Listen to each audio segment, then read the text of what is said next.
Karen thought she could bully me into giving up the last carton of eggs until she called the cops and realized I was the police chief. The store hummed with activity as shoppers weaved through the aisles, filling their carts with groceries. I, Chief Daniel Carter, had just finished a long shift and decided to grab a few things for dinner. Dressed in casual clothes, jeans, and a plain t-shirt, I blended in with the crowd. As I reached for the last carton of organic eggs, a manicured hand suddenly snatched it away. I turned to see a well-dressed woman, Karen, clutching the eggs with a smug expression. "Excuse you," she snapped, her voice dripping with entitlement. I was here first. I raised an eyebrow, amused by her audacity. "Ma'am, I had my hand on it," I said calmly. "But if you need it that badly, go ahead." Karen scoffed, rolling her eyes as if I were beneath her. Typical. Men like you always think you can just take whatever you want. She tossed the eggs into her cart with unnecessary force before storming off, muttering under her breath. I shook my head and moved on, thinking that was the end of it. The grocery store's fluorescent lights hummed overhead, casting sterile white reflections on the polished linoleum as I moved down the cereal aisle. The brief encounter with Karen over the eggs should have been over, just another blip in the mundane rhythm of civilian life. But entitlement, I'd learned, rarely bows out gracefully. I was halfway through comparing sugar content in granola when the sharp click of heels on tile made my shoulders tense. Not again. Before I could turn, a shrill voice sliced through the aisle's murmur. "That's him, officer. He's been stalking me." The title officer snapped my attention to the frazzled store manager, Greg, his name it agreed, being dragged by Karen's death grip on his sleeve. His expression was a masterpiece of retail worker exhaustion, eyes screaming "Why me?" as Karen jabbed a manicured finger in my direction. "He followed me from produce," she announced, loud enough for aisle 7's quinoa enthusiasts to freeze mid-reach. Greg rubbed his temple. "Ma'am, he's just what? A creep?" Karen's voice climbed octaves. She'd upgraded her ensemble since our last meeting. Sunglasses now perched atop her highlighted curls like a crown designer taupe dangling with the weight of organic kale, every inch the suburban martyr. "Look at him." She gestured wildly at my jeans and worn-out department store tee. "He's obviously casing the place." I bit back a laugh. Casing the place for what? Frosted Flakes. But the situation curdled as Karen's theatrics drew a crowd. A teen cashier paused her gum-chewing to gawk. An elderly couple clutched their cart, eyes darting between us like this was a daytime soap. Greg sighed. "Sir, she's insisting you've been harassing her." The question mark at the end was a lifeline, a plea for me to defuse this. I set the cereal box down with deliberate calm. "I've been shopping. Alone." My tone was mild, but my gaze flicked to Karen. "Unless asking you not to snatch eggs counts as harassment now." Her gasp was theatric. "Liar, you've been lurking." She whirled to Greg. "Call the police." Each word was a hammer strike. The manager's Adam's apple bobbed. "Ma'am," without evidence. And the evidence. Karen's phone was already out, her French-tipped nails stabbing at the screen. "Fine. I'll call 911. A murmur rippled through the onlookers. The teen cashier mouthed "oh shit" to her coworker. Here's the thing about being a cop, even off-duty, you assess threats like breathing. Karen wasn't dangerous, just unhinged. But false reports waste resources, and that pissed me off. I could have ended it then, flashed my badge, watched her blanch, but something in her smug certainty that the system would bend to her whim made me wait. So I leaned against the shelf, arms crossed. "You sure you want to do that?"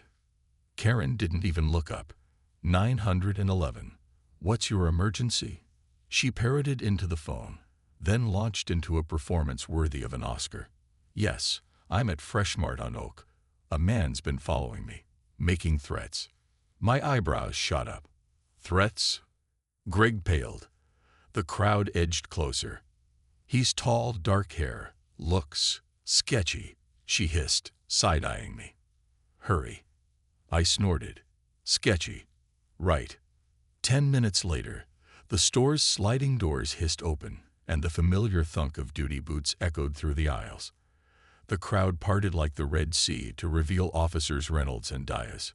Reynolds, a grizzled vet with a salt and pepper mustache, and Diaz, a baby-faced rookie still earning his stripes. Karen pounced before they'd fully entered. Finally, she flapped her hands toward me. Arrest him. He's been terrorizing me for 20 minutes. Reynolds's gaze slid past her, locked onto me. And there it was, the subtle twitch of his mustache.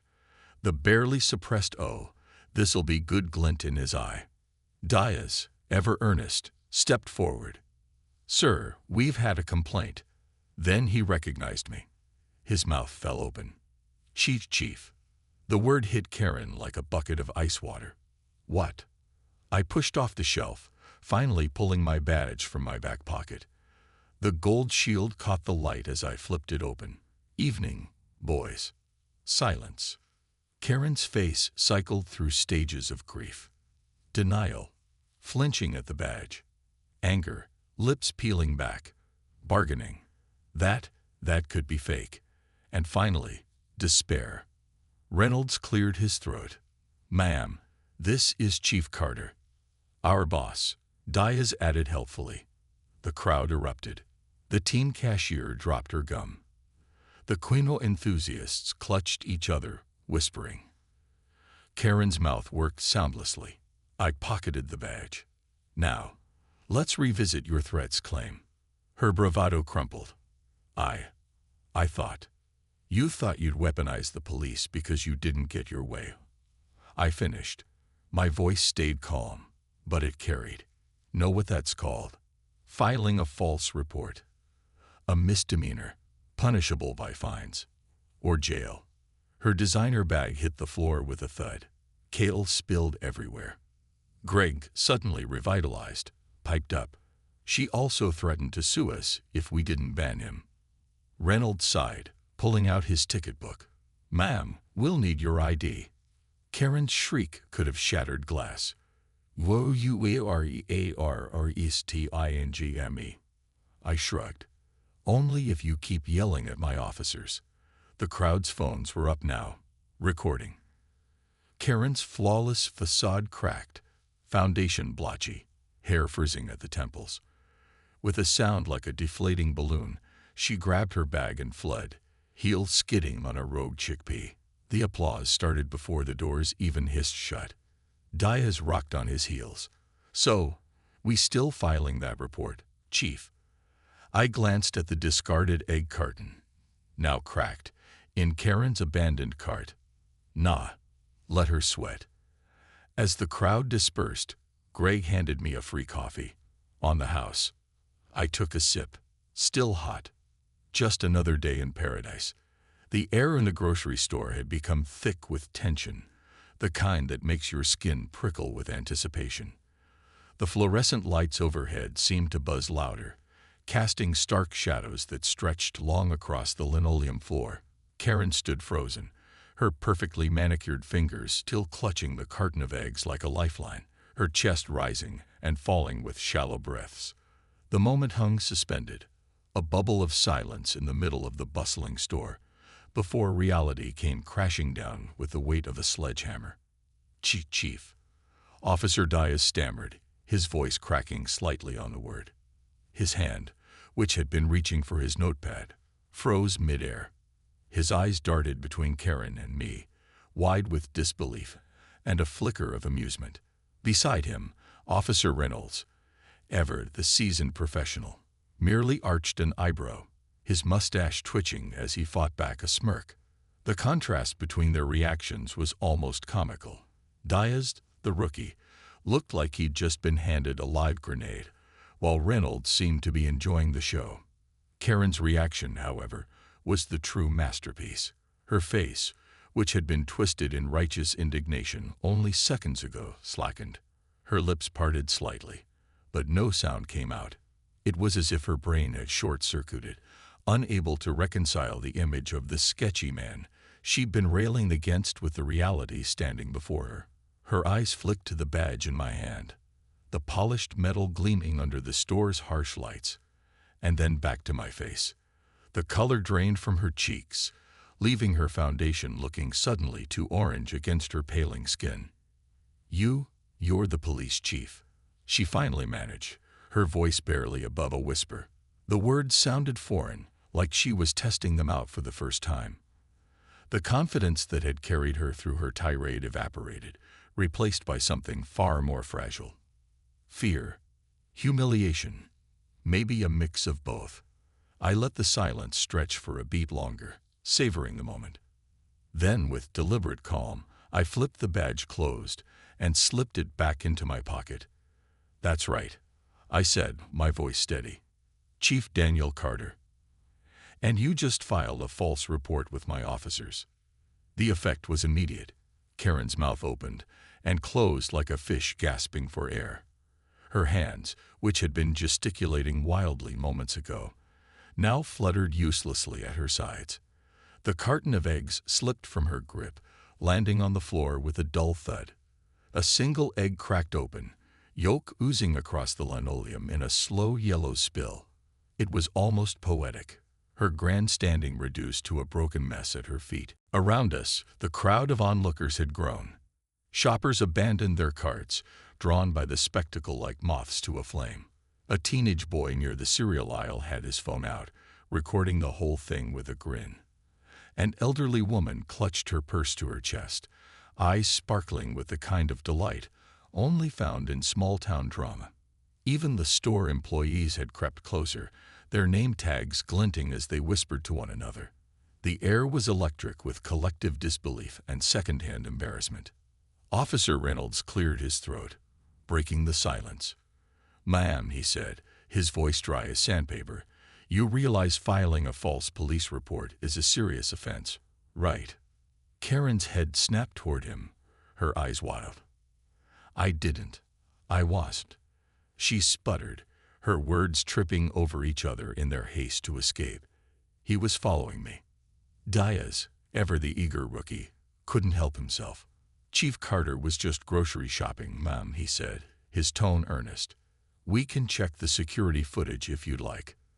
The mention of security cameras seemed to hit Karen like a physical blow. Her shoulders hunched slightly, as if she were trying to make herself smaller. "That won't be necessary," she muttered, her voice barely audible. I crossed my arms, studying her. "Here's what's going to happen," I said, my tone leaving no room for argument. "You're going to apologize to these officers for wasting their time. Then you're going to apologize to the store staff for causing a scene. And then you're going to leave. Quietly." For a moment, it looked like she might argue. Her lips pressed into a thin line, and her nostrils flared. But then her gaze flicked to the crowd, to the phone still recording, to the smirks and raised eyebrows, and something in her deflated. The fight drained out of her, leaving behind a shell of the woman who'd been so confident just minutes ago. I apologize," she mumbled, the words sounding like they'd been dragged out of her. "Louder," I said. "And to everyone." Her jaw clenched, but she knew she had no choice. "I'm sorry," she said, louder this time, her voice trembling slightly, "for wasting your time. And for the scene." The crowd erupted into murmurs. Someone near the back let out a low whistle. Karen's face burned scarlet, and without another word, she turned on her heel and fled, her designer shoes clicking furiously against the floor as she made her escape. The sliding doors hissed shut behind her, and just like that, the tension in the store snapped. A beat of silence. Then laughter. The teenage boy who'd been recording burst into giggles, high-fiving his friend. The elderly woman shook her head, chuckling to herself. Even Greg, the beleaguered store manager, cracked a smile. Officer Reynolds clapped a hand on my shoulder. "Well, Chief," he said, his mustache twitching, "that's one way to make grocery shopping interesting." Diaz, still looking slightly shell-shocked, blinked. "I can't believe she called the cops on you," he said, shaking his head. That's That's just pathetic, I supplied. I was gonna say hilarious, Diaz admitted, grinning. I sighed, rubbing the back of my neck. Just another day in paradise, I muttered, though I couldn't help the smirk tugging at my lips. As the crowd dispersed and the store slowly returned to normal, I bent down to pick up the broken egg carton. The yolk had spread into a sticky puddle, and I grimaced as I tossed it into a nearby trash can. Greg appeared at my elbow, holding a mop. Thanks, I said, taking it from him. Nah, Chief, I got it, he said, waving me off. Least I can do after that show. I chuckled. Fair enough. As I turned to leave, my phone buzzed in my pocket. A text from Reynolds. You owe me a beer for that performance. Shaking my head, I typed back. Only if you promise not to tell the rest of the department. His reply was immediate. No promises. I pocketed my phone with a sigh. Yeah, this was definitely going to be the talk of the precinct by morning. But as I pushed my cart toward the checkout, I couldn't help but smile. Some days, the job came with unexpected perks.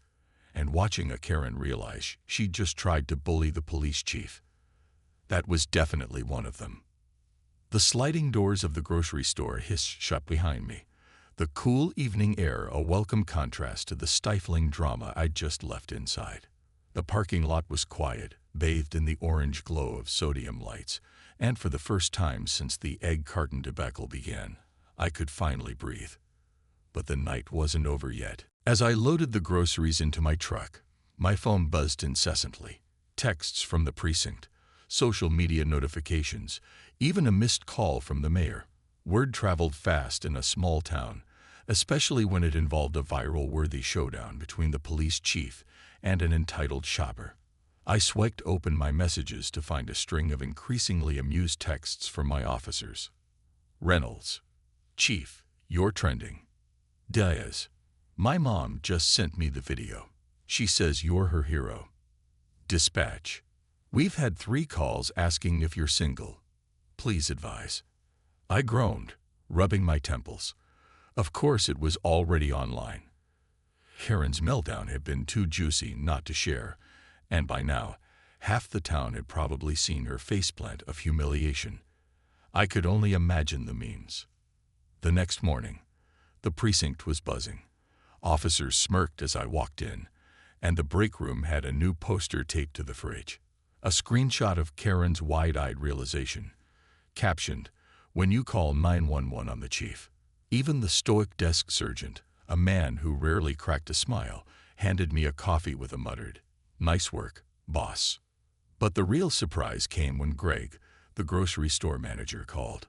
"You'll never believe this," he said, voice tinged with disbelief. "Karen came back this morning, apologized, said she got carried away, and wanted to make it right." I nearly choked on my coffee. She even paid for the eggs she dropped. Turns out, public shame was a powerful motivator. The video had spread like wildfire, and Karen's social media, once a curated feed of yoga poses and artisanal brunches, was flooded with comments calling her out. The town's Facebook group had dubbed her Egg Karen, and suddenly, her self-righteous antics weren't so charming anymore. A week later, the city council asked me to speak at a community meeting about responsible use of emergency services. I kept it professional, but the subtext was clear. Don't be a Karen. The audience chuckled when I mentioned certain grocery-related incidents, but the message stuck. False reports to our dispatch dropped by 20% that month. Even Diaz got something out of it. The rookie, once nervous in the field, stood a little taller after seeing how I'd handled the situation. "You didn't even raise your voice," he marveled during debrief. "Just let her hang herself." I clapped him on the shoulder. "Lesson learned, kid. Authority doesn't always need to yell." Months later, the story lived on. New hires at the precinct heard it during orientation. Local moms used it as a cautionary tale. Remember what happened to Egg Karen. And every time I walked into that grocery store, cashiers would grin and ask, "Need help with the eggs, Chief?" But the best coda, Karen herself, Spotted at a town fundraiser, she become humble. No more snatching, no more demands, just a quiet nod in my direction before scurrying away. As I drove home that night, groceries safely secured, I allowed myself a satisfied smile. Some days, justice came in the form of handcuffs and court dates. Other days, it just took a carton of eggs.